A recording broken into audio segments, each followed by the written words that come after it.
And welcome back to my channel guys. आज मैं आपको सिखाऊंगी बहुत सारे बहुत ही इंपॉर्टेंट वोकैबुलरी विद सेंटेंसेस। तो गाइस वीडियो बहुत इंपॉर्टेंट होने वाली है, वीडियो को पूरा देखिएगा।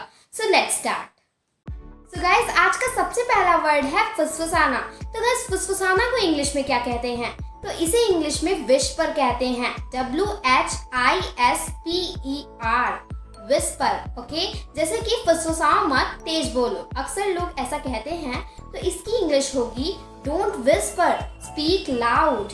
Don't whisper, speak loud. फुसफुसाओ मत, तेज बोलो। गाइस सेकंड वन इज तुतलाना। बच्चे तुतलाते हैं, वो अच्छे से बोल नहीं पाते, तुतला के बोलते हैं। तो तुतलाना को इंग्लिश में क्या कहते हैं? तो तुतलाना की इंग्लिश होती है गाइस लिस्प, LISP। लिस्प मतलब होता है तुतलाना। ठीक है, तो जैसे एग्जाम्पल है बच्चे तुतलाते हैं, तो इसे आप इंग्लिश में कैसे कहेंगे? इसे आप कह सकते हैं किड्स लिस्प और children lisp. Guys third one is अटकना।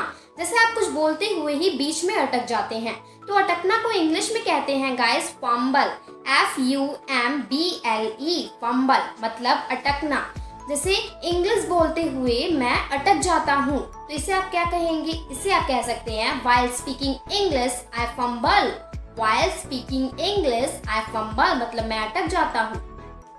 The next one is guys भिनभिनाना। जो मक्खियाँ होती हैं वो भिनभिनाती हैं, तो भिनभिनाना को इंग्लिश में कहते हैं buzz, BUZZ। Okay, buzz। जैसे मक्खियाँ भिनभिना रही हैं, so flies are buzzing। flies are buzzing। Okay, next है गाइस चमत्कार। चमत्कार मतलब होता है मिरेकल।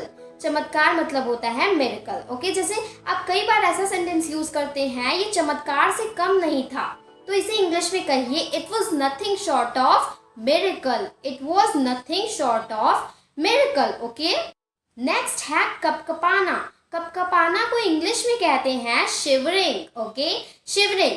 जैसे आज कपकपाती ठंडी है, it's shivering cold today. It's shivering cold today. Next is बकबक करना। बकबक करना को इंग्लिश में कहते हैं चैटर। जैसे वो सुबह से बकबक कर रही है, इसे इंग्लिश में कहिए she has been chattering since morning. She has been chattering since morning. Next is पहनना। इसे इंग्लिश में कहते हैं पुट ऑन। पहनना मतलब पुट ऑन। जैसे अपना मास्क पहनो, put on your mask. Put on your mask. And the next is उतारना। उतारना को इंग्लिश में कहते हैं टेक ऑफ। Take off. जैसे अपना मास्क मत उतारना, don't take off your mask. Don't take off your mask. Next is थप्पड़ मारना। तो थप्पड़ मारना को इंग्लिश में कहते हैं स्लैप। जैसे मेरी तरफ से उसे एक और थप्पड़ मार दो, इसे इंग्लिश में कहिए slap him one more on my behalf. Slap him one more on my behalf. Next is guys नीचा दिखाना। नीचा दिखाना की इंग्लिश होती है ह्यूमिलिएट। यहाँ पे एच साइलेंट है, ध्यान दीजिएगा। सो ह्यूमिलिएट मीन्स होता है नीचा दिखाना। जैसे तुम्हें उसे नीचा नहीं दिखाना चाहिए था, इसे इंग्लिश में कहिए you should not humiliate him. You should not humiliate him। Guys बहुत लोगों की नींद में चलने की आदत होती है, तो नींद में चलने को इंग्लिश में कहते हैं स्लीप वॉक। जैसे वो नींद में चल रहा था, इसे इंग्लिश में कहिए he was sleepwalking। he was sleepwalking। चक्कर आना, ये अक्सर बहुत लोग यूज करते हैं, एंड चक्कर आना को इंग्लिश में कहते हैं फील डिजी। फील डिजी। जैसे मुझे चक्कर आ रहे हैं, I am feeling dizzy. I'm feeling dizzy। Next is हरा देना मतलब beat। वो मुझे हमेशा टेनिस में हरा देता है। He always beats me at tennis। He always beats me at tennis। Next is सूंघना। इसे इंग्लिश में sniff कहते हैं। जैसे कुत्तों को सूंघना बहुत पसंद है, Dogs love sniffing। Dogs love sniffing। Next is मोच आना। इसे इंग्लिश में sprain कहते हैं। जैसे उसके पैर में मोच आ गई, he sprained his leg। he sprained his leg। उल्टी करना, इसे कहते हैं vomit और you can say puke। जैसे उसने वहां उल्टी कर दी, he puked over there।